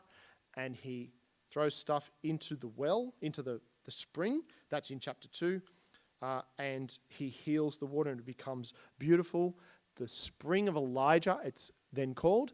And that is flowing today in Jericho. It is the main water source for Jericho today. Still, for those of you who are going overseas, you get to touch it. You can wet your hair with it. You could drink it probably if you wanted to. And then he heads back up to Mount Carmel. So he does a bit of a tour. And then he's doing stuff in Samaria. Things have obviously calmed down because all the Baal priests are dead, right? 2 Kings 13. Go to 2 Kings 13. Now, Elijah is active, right? He's going here, he's going there, he's healing people with leprosy, he's doing all sorts of cool stuff. And you'd think this is going to be amazing, this guy's great. 2 Kings 13, verse 20, Elisha died and was buried. Well, isn't that an anticlimax to your life? Like David gets, and he rested in the city of David and was entombed and all of his works are recorded in the annals of the kings of Elisha. God is salvation. He died and was buried. Well, that's nice. It's pretty boring. Isn't it a boring way to finish? Except if you read the next verses. "Now, Moabite raiders used to enter the town every spring. Once, while some Israelites were burying a man, suddenly they saw a band of raiders. So they threw the man's body into Elisha's tomb.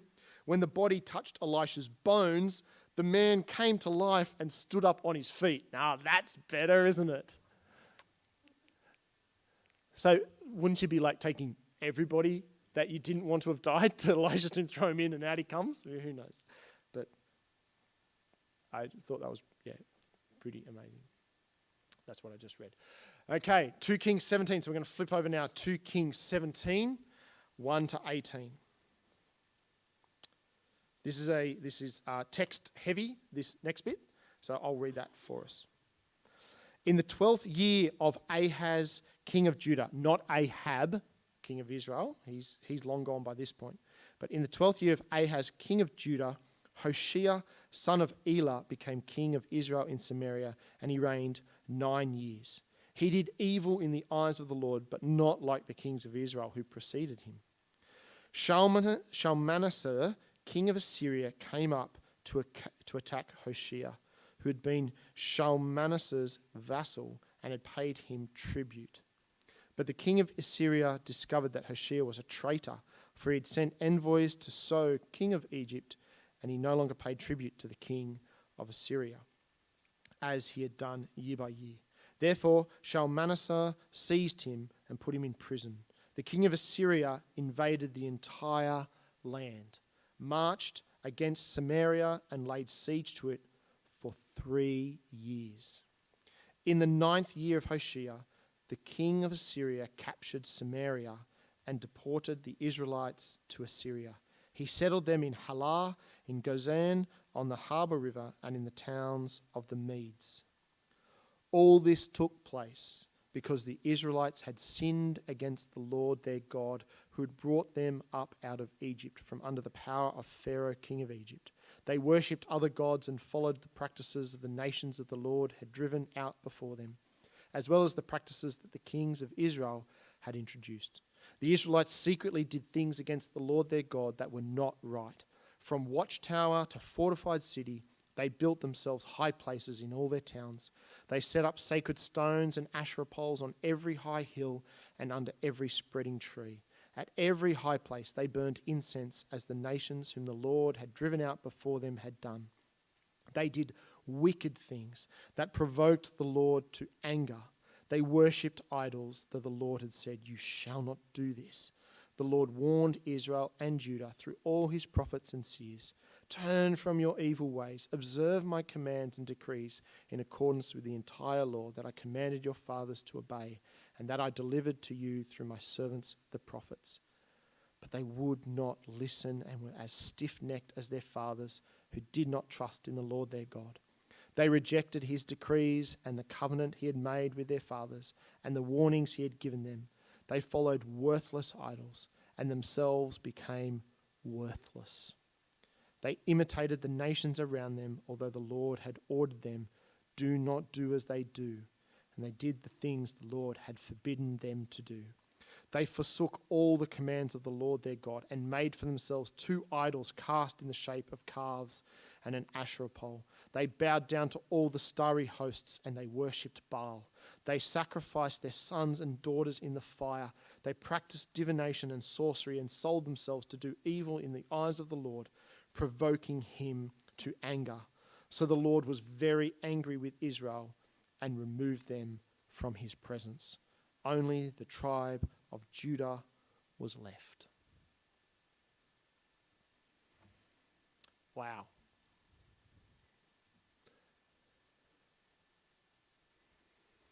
And if we keep reading, if we flip a couple of verses forward, when he tore Israel away from the house of David, they made Jeroboam, son of Nebat, their king. Jeroboam enticed Israel away from following the Lord and caused them to commit a great sin. The Israelites persisted in all the sins of Jeroboam and did not turn away from them until the Lord removed them from his presence, as he had warned through all his servants the prophets. So the people of Israel were taken from their homeland into exile in Assyria, and they are still there.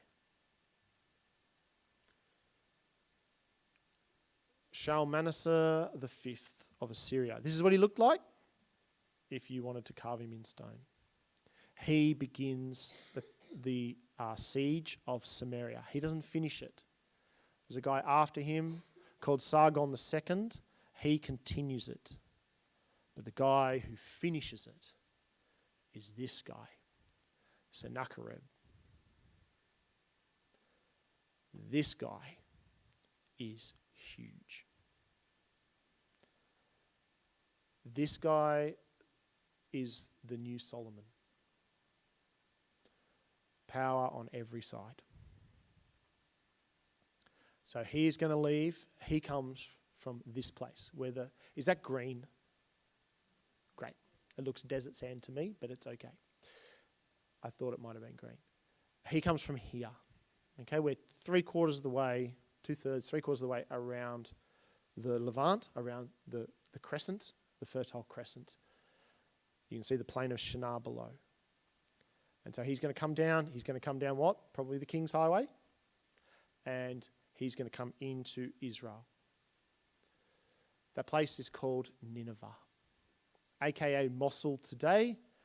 This is where who goes? Jonah. Jonah goes to this city. Did he go before this or after this? I'll let you work it out. It's not hard. You just need to read about Jonah. It's in there. It tells you when he goes. But I'm going to leave it for you. So in he comes. He's coming into Israel. He's coming this way. And it takes 3 years. And why does it take 3 years for them to take Samaria, to take Israel to the north? Because there's 2 tribes in the way. Who are they? Manasseh and Ephraim. They are Joseph. Because what is Joseph's job? To look after Judah. They hold off Assyria. They make it so hard that it takes 3 years to belt them up. This is the largest standing army in the world, is the Assyrian army. It is enormous. And the guy in charge is a mastermind of strategy and tactics and everything else. Who do you think trained him? Think about that. I'll come back to it. But Ephraim and Manasseh are in the way. Now, in those 3 years, there are refugees running south, as there would be, no doubt, right? Your places attacked, there'd be refugees running south. Where are they running to? They're going to run to the biggest walls they know, which is Jerusalem.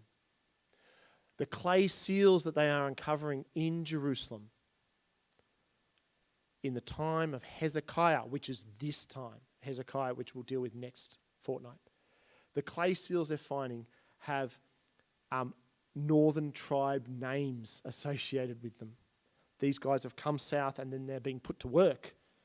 Now, those 3 years, in those 3 years, Hezekiah will divert water from the Gihon spring and stop Sennacherib in his tracks.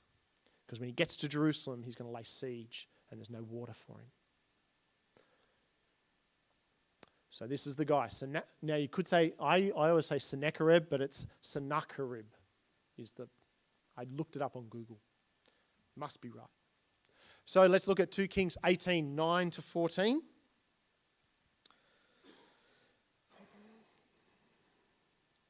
In King Hezekiah's 4th year, which was the 7th year of Hoshea, son of Elah, king of Israel, Shalmaneser, king of Assyria, marched against Samaria and laid siege to it. At the end of 3 years, the Assyrians took it. Notice Shalmaneser is gone, like he's not mentioned now anymore. So Samaria was captured in Hezekiah's 6th year, which was the 9th year of Hoshea, king of Israel. The king of Assyria deported Israel to Assyria and settled them in those places. This happened because they had not obeyed the Lord their God and had violated his covenant. They neither listened to the commands nor carried them out. In the 14th year of King Hezekiah's reign, Sennacherib, king of Assyria, attacked all the fortified cities of Judah and captured them as well. So Hezekiah, king of Judah, sent his messenger to the king of Assyria at Lachish. I have done wrong. Withdraw from me, and I'll pay whatever you demand of me. The king of Assyria exacted from Hezekiah, king of Judah, 300 talents of silver and 30 talents of gold. So Hezekiah gave him all the silver that was found in the temple of the Lord and in the treasuries of the royal palace. At this time, Hezekiah, king of Judah, stripped off the gold with which he had covered the doors and the doorposts of the temple of the Lord and gave it to the king of Assyria. There is the campaign in Samaria. Okay, that's Shalmaneser and right through to Sennacherib. I abbreviated them because the words were too long. Israel is deported, and some are left, and they're intermarrying now. They're half-bloods from here on in, and they will be known as, the ones that stayed will be known as the Samaritans. Half-bloods, they are hated and despised by the tribe to the south, Judah, which will become known as the Jews. The Jews and the Samaritans. 10 years later, Sennacherib will have a campaign into Judah as well, and he takes all the fortified cities of Judah but Jerusalem. He doesn't get Jerusalem. And he takes one of the big towns. The second largest city in Judah to the south is a place called Lachish. Now, here we go. So, prior to 2014, if you went to Mosul, Nineveh, Mosul is in northern Iraq today. If you went there prior to 2014, the palace complex of Sennacherib is available to walk around. And they've removed many of the clay reliefs depicting his greatness. They've removed them from the walls of the palace and stuff like that, the ruins. And they're in the British Museum and in the museums in Rome and everything else. Much of them were left there as well to see. This is one of them. This is one of them. That is the Battle of Lachish in southern Israel or Judah. Now you might notice, if you have a bit of a look at it, you have got guys up the top shooting arrows down. You've got broken walls and stones and things all broken and rubble everywhere. You've got whatever's going on down here. It looks like a chariot on its side or coming up or something. But you've also got down here, see these 3-4 people walking down this way. What's on their backs? What's on their shoulders? Does it look like a sack? Yeah. These are your fleeing. These are your fugitives. These are your refugees leaving the city, and they're running to Jerusalem. They're taking their belongings with them and they're going. It's quite amazing, isn't it? Like it's a movie in front of you almost. Well, there's 800 of these reliefs of various things about Sennacherib. Here's another one. This is of the siege at Lachish as well. And do you notice, all right, so we've caught some guys and they're impaling them on poles. This practice will continue in the next superpower being Babylon, and after that in the Persians and the Medes. And we actually see this expressed to us in what book? No, not Ruth. In Esther. Okay, remember, what's his name? He's building a gallows for Mordecai. Okay. Haman is building one. Okay, this is what it is. It's not a chop his head off. No, it's a spike and shove it straight through his alimentary canal and lift him up high and wait till he dies. And this is carved on the palace wall of Sennacherib.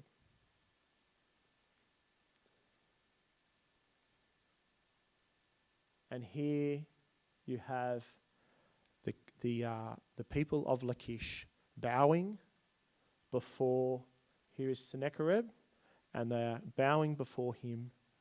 The battle is over and he has won.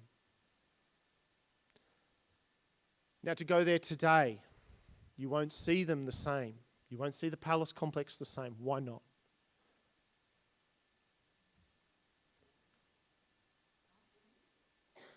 Changed it. So if you went prior to 2014, you could see it. If you went today, not the Iraq War. What was Mosul? It was the center of ISIS. They started to destroy the whole lot. Okay? Nothing. They wouldn't allow anything. Now, hilariously, like when you think about it, they'll say, oh, because we don't want any engraven images of anything. What are they really doing? What does this say? This says this is true.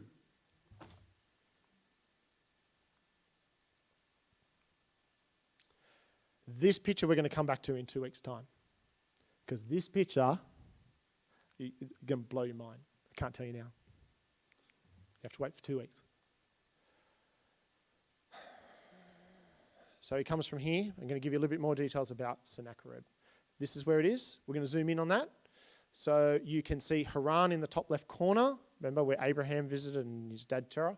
And over the far right, you can see the fork in the river on the far right. And halfway up the left-hand fork is where Mosul is, or Nineveh. If we zoom in on Nineveh today, this is what it looks like. Can you see there's a river running from the center across to the right? You see the lump in it? There's looks awfully symmetrical, right? Like it might be man-made. And around it, you've got brown, which is part of the city of Nineveh, and it comes all the way down as well. I think I outlined it for you. Here we go. So that's a zoom in for you. And there's the wall. The wall is still there today. It's broken in parts and all that sort of stuff, but it's there. And then inside here is his palace complex. His palace complex is here, to the left of the finger of the river. And that's some of the walls there, you can see. It was huge, absolutely enormous. So zoom in on there for you. There it is there. And much of it is blown up. There's still stuff there, but they just, destroyed it. Now, There's a river going through it. It's pretty cool. Are you ready for this one? On the wall, this one is in Rome, I think it is, this relief, but this came out of the temple, out of the palace complex, is this relief. And this is of Sennacherib's garden. And you see on the right-hand side, halfway up, got little points. Can you see the points? Like arrows pointing up. Here you go, them. Let me draw them. Do you like my drawing? How cool. Like, that's pretty good drawing. Okay. It's an aqueduct. It's an aqueduct to bring water to his gardens. The gardens of Nineveh were very extensive, were beautiful. Nineveh had heaps and heaps of water. It was a very important city, says the book of Jonah. It required 3 days to visit it. Well, why does he have water? What's he got an aqueduct for? What's the go? Well, if you go 50 kilometres to the north of Mosul into the mountains to a place called Kenis in Iraq, there's a rock that has been cleaved off the rock face, a massive rock, and dropped into the river, and it diverts the river into a canal. Diverts the water into a canal. And he put his face on it. Here. He put his name to it. I did this. That canal is called the Al-Trus Canal. And it diverts water from the hill country to Nineveh. This is called the Jerwin Aqueduct. It's halfway, a place called Jerwin. You can Google it. It's just there. 2 million blocks of stone with Sennacherib's name imprinted on them. This thing is enormous. And this is so that his aqueduct, his river of water, will go over the river, because the other river was too low. So you can get it into Nineveh high so he can water his gardens. The gardens of Sennacherib at Nineveh. After Sennacherib, not long after, the empire of Assyria will start to fall, and just to the south, still in the country of Iraq, is then the rise of a new empire called the Babylonians. The Babylonians will own Mosul. So if you then looked at the gardens, the beautiful gardens of Nineveh, owned by the Babylonians, you might call them the Gardens of Babylon, one of the wonders of the world. There is a lady, she's 80 years old now, she's like a professor. She's an Assyrianologist, what a word. And she's like, that's exactly what they are. Yep. Her name is Stephanie Daly. Now, if you think that's crazy, like, could this guy do it? There's cement on that aqueduct in the middle of nowhere. It's cemented. They've got cement 500 years before the Romans. It's waterproof cement. It holds water today. What? How do we go with waterproof cement? We've got to coat it with 5 other things, don't we, to make it really hold? They've got it that far back. Now just think about it for a second. Where did they get the information from? All the kings of the earth sent their young, intelligent men to who? To Solomon. To Solomon. Where did the information likely come from? Who was the superpower before him? It was Solomon, right? Like before Sennacherib is Solomon. It's where the information's come from. He taught them. What didn't we read? Oh, he studied biology and fish and, every blah, blah, blah, blah. Well, you don't think he also did rocks and geology, and he knew how to mine gold out of Ophir and silver and metalwork and iron. Cement would be easy for him. Yeah, there's 2 million blocks of stone in that aqueduct today still. It's been nicked, obviously, like it's missing a heap of stuff, right? But he was moving water for gardens. And for the city, but for gardens. Nineveh was a garden city. Quite amazing. In the middle of, what is today a desert, but maybe not then. Now, if you think that's crazy, this is another relief from Sennacherib's palace. Have a look at it. Seriously look at the dudes, first of all. The dude in the top right-hand corner. Well, top left, first of all. You've got guys. These guys, what are they in? They're in a boat. Okay, they're on a river, yeah? Okay, the guy, go to the right, and you've got eddies in the river, like the water is eddying in the river. Can we see that? Yep. And then in the river, you've got a guy. Does he look like he's swimming? What's he got underneath him? Some sort of bag that has a straw that goes into his mouth. He's scuba diving. The guy underneath him, sorry, in the middle, down low, doing the same thing. Yeah? Okay, what are the horses doing? The horses are scuba diving too. Far out. Like, does that not... This is 2,700 years ago. They're scuba diving. Now, they've found more information about this. Yep, and they are the skin of a sheep, all stitched up and sealed, and they filled it with air, and then they had like 6 breaths in there, and they could...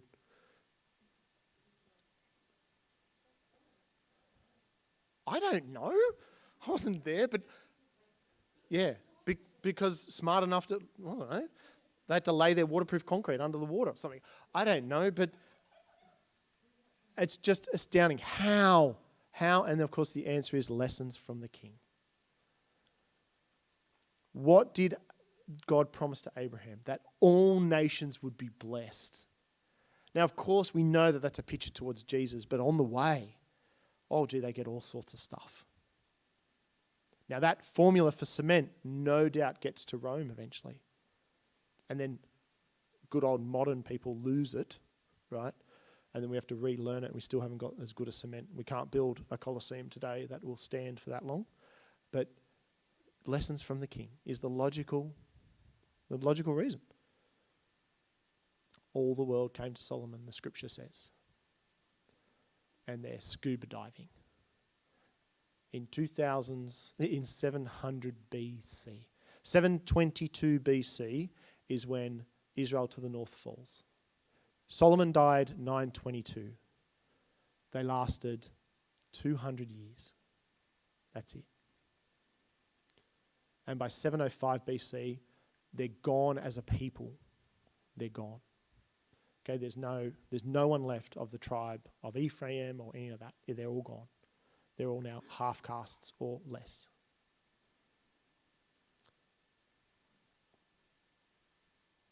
And so it leaves us now saying, what happened in the south? If that's the north, what happened in the south? That's in 2 weeks' time. So if you want to keep reading, you go back through and now go, okay, whenever I get to and it was a king of Israel, I can sort of skip that and just deal with king of Judah and see what happens. And you're going to see 2 standouts in that whole journey of the kings of the south. The 2 standouts are Hezekiah and Josiah. And as you see those guys come onto the scene, pay really careful attention to the narrative and what it's telling you. It is phenomenal in the context of, and they did evil in the eyes of the Lord. These guys are beacons on the hill. Beacons on the hill for us.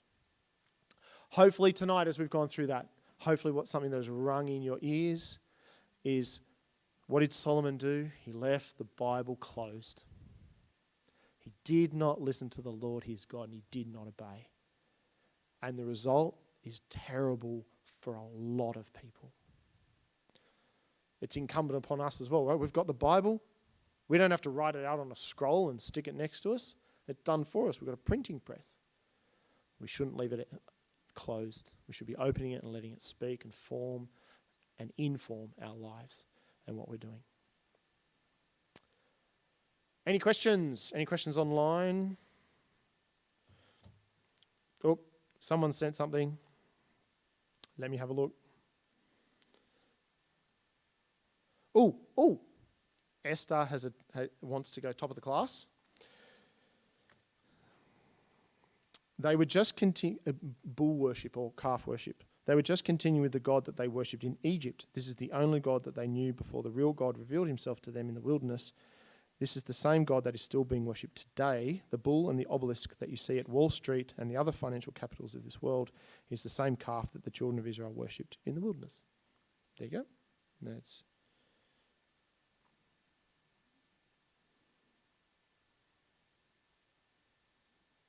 But then she's given me a second one that says that Josephus says that they're incompatible. The two calves in Israel are incompatible with the resemblance of the calves of the Egyptian Apis bull, but quite indicative of the Egyptian goddess Hathor, to whom the Egyptian text destruction of mankind is attributed. Okay. In other words, they're crazy. Any other questions? Sarah's got a comment. I just feel like that stuff you read about Solomon, there's just such heart-wrenching. Yeah. And, like in David's time. I was going to say, in David's, when he sinned with Bathsheba, there was remorse. You don't see that with Solomon. No. There's nothing. No. And he had everything. Yep. Yep. And isn't it interesting, when do we see people the most faithful? When they don't have everything. You know. And so today at church today we were reading the list of the faithful in Hebrews 11. And you read them and they walked around, they lived in caves, they wore skins, they were destitute and homeless. The world was not worthy of them. They were cut up, they were sawn in two, they were despised and rejected. They're the pillars of faith, not the filthy rich. Silver is so numerous that it's of no value. 666 talents of gold. That's worthless stuff. And you know what happened? His heart was turned. Solomon's heart was turned away. That's all that God's interested in, is the heart. He's not interested in anything else, whether you're wealthy or not. Because Solomon's not mentioned in Hebrews 11. No, he's not. Solomon does not appear. That's right. He's not in Hebrews 11. No. It was like the golden child that just went. He's like the golden child that went, yeah. Yep. And the consequences are enormous. Can you hear in the back of that whole thing we've looked at tonight, that the chesed of God, the Lord, the gracious and compassionate God, who's slow to anger and abounding in love, but he does not leave sin unpunished.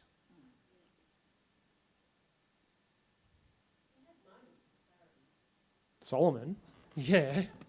But you think about it, the guy builds the temple, then builds a high place and sacrifices children on it.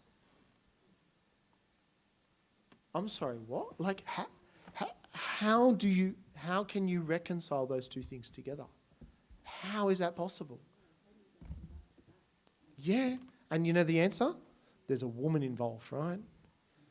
Lots of them, like 900 of them or something silly. No, but ungodly attitude as well, ungodly heart, running after the things of the world. If there's no other questions... Oh, Simon has just said, well, that speaks against prosperity doctrine. I'll happily speak against prosperity doctrine any day. Hang on. Because the people online can't hear a thing if we... And then they complain. People complain to me. Can't hear. Yeah, been there, done that. Yeah, I know. Nineveh, Mosul, how far is that from salt water? Because I've heard recently of the studies of the cement in Rome. It's largely based on salt water for its longevity. So, yeah, how far from Nineveh to salt water? Well, it's way. Hang on. I'll tell you in like 2 seconds. Here we go. Google Maps. So, Mosul. And we'll go with directions. Choose start location. Choose on map. Oh, you're guessing? So we're going down to basically Basra. It can't find a way there. So I'd have to do it on Google Earth. They could maybe mine salt and add salt to fresh water to give them that salt water. If there's salt in that cement, I don't know if there is. Yeah. That's the studies in Rome. For Roman cement? Yeah. Yeah. So if that's carried over from Mosul to the Roman Empire. Maybe. Second research project for Andrew for fortnight's time. We've already completed that one. What's the first? Hang on. Isabel asked while we were listening to you about the Asherah poles, and I just Yeah. did some Googling, which of course means it's right. And it says that she was widely worshipped as like the mother goddess, but she was frequently paired with Baal, who as his consort.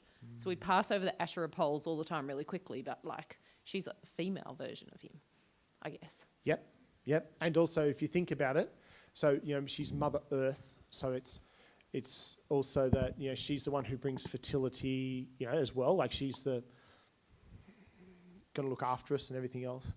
All of the pictures that are actually all encompassed in the Deuteronomy 28, 29 blessings, this is all comes from the Lord, not from a piece of wood.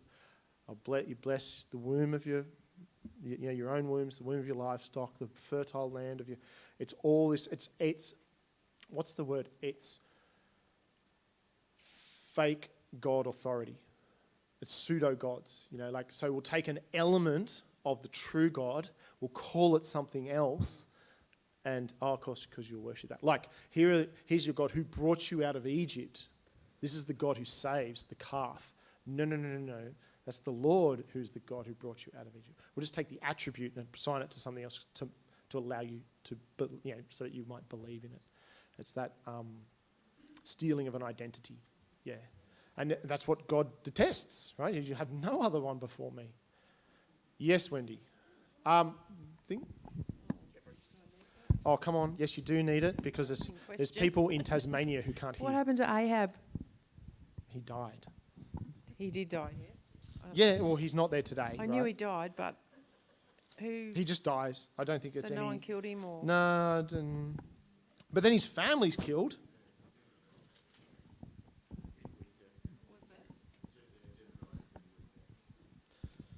And then his family's killed.